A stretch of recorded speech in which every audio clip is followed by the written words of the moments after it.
Now to look at a hybrid system of ranked ballots and proportional representation called the single transferable vote, abbreviated as STV.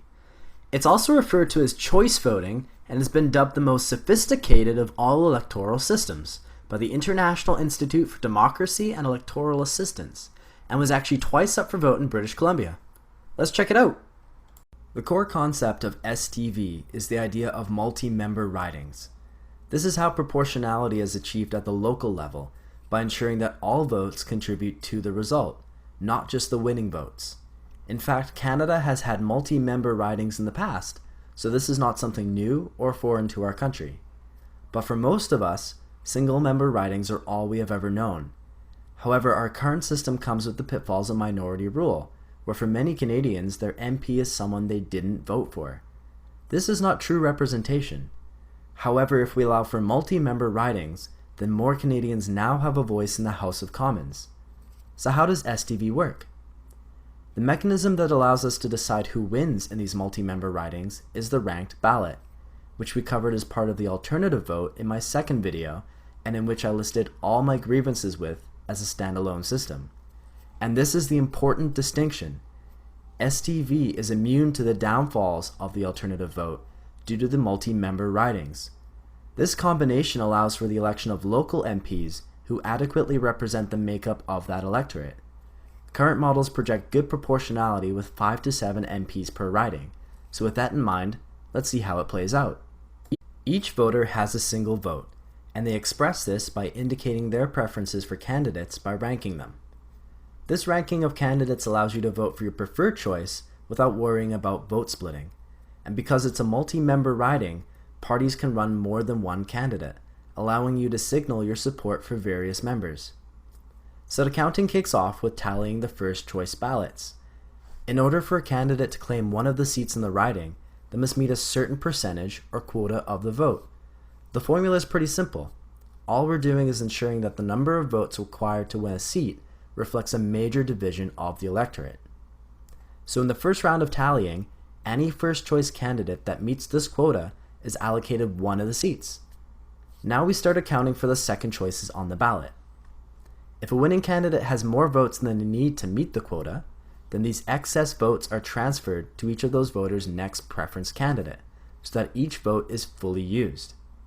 If there are still unfilled seats after the first preferences have been dealt with, and any surplus is transferred, then the candidate with the lowest number of votes is eliminated. The second preferences on those ballots are counted and the totals updated.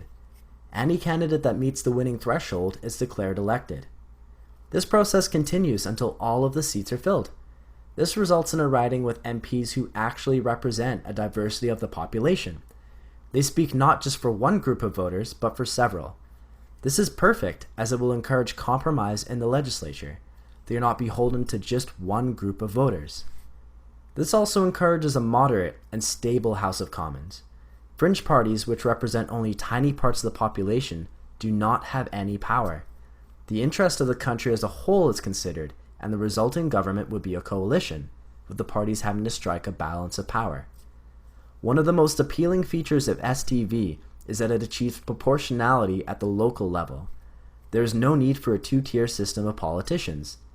Independents can also thrive in such a system without worrying about losing to a party popular vote. And voters win too, as they now have a variety of local representatives to bring their issues to. This should increase voter turnout, renew civic participation, and result in a more informed and happy electorate. But no system is perfect, and STV does come with a small sacrifice. In order to make room for multi-member districts while keeping the House of Commons at 338 MPs, ridings will have to be combined. For many small ridings, this won't be an issue, but for the larger rural ridings, this could pose a problem. That's a lot of ground for a politician to cover, and we want to make sure that all constituents within a riding are catered to. We also have to concede that the representation is not as local as under MMP or the alternative vote, as the riding could be much larger than what voters are used to. If STV is to be our chosen system, then we have to come to terms with a new flexible definition of local. Up for discussion should also be whether a distinctly local representative really makes sense at a federal level.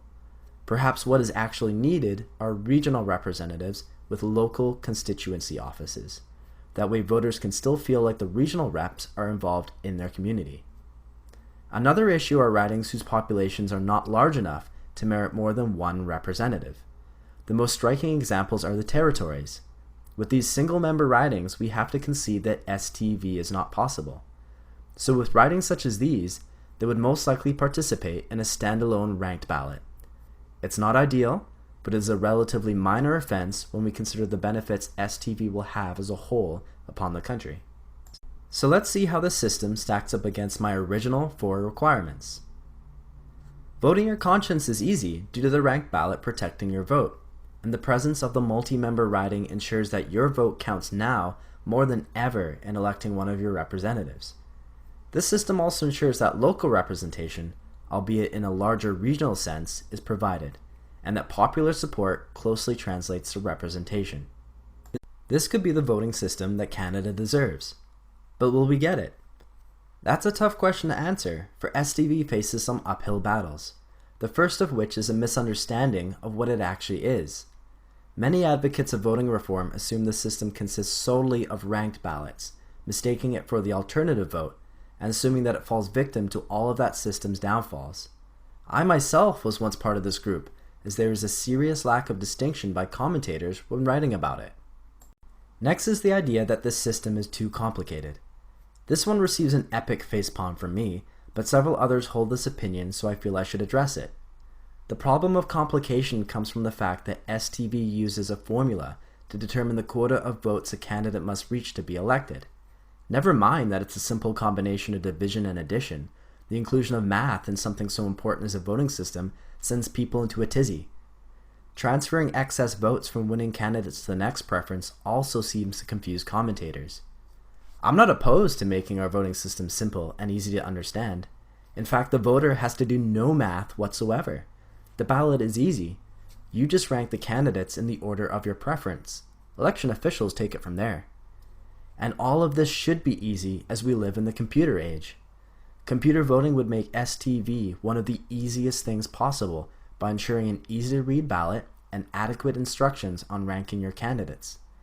In fact, in its 2004 report, the Law Commission of Canada wrote that the vote counting procedure for single transferable vote is complex and potentially time-consuming. Let's take a moment to realize that they wrote this in 2004, 3 years before the first iPhone debuted. Computers have evolved to be present in every aspect of our lives. Isn't it time for voting to make that switch? Now, what about the powers that be? Well, there is support for such a system in the Liberal Party. In fact, it seems Stéphane Dion used STV as a framework to create his own voting system called P3. This is the political party-friendly version of STV. If you consider strong political parties of high importance, P3 is a better system than STV. However, anything that further entrenches the party system at the cost of the independent won't get my support. So that's the single transferable vote, and along with MMP, that concludes my bit on proportional representation. While I lean towards supporting STV, I will not oppose another form of PR. We need to ensure that the Electoral Reform Committee hears our voice and that proportional representation is given its time of day. One way our voice can be heard is in a referendum, but will that actually hurt voting reform instead of helping? Check out my next video to find out.